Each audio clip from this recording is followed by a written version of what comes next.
নিয়ে নেব। দিয়ে দিলাম চালগুলো,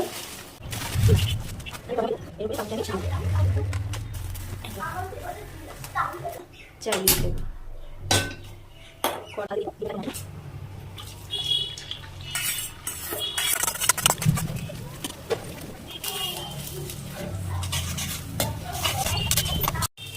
এবার এটা একটা আমি দিয়ে দেবো পেঁয়াজ কুচি, দিয়ে দেবো টমেটো কুচি, সব কিছুই আমি দিয়ে দিলাম।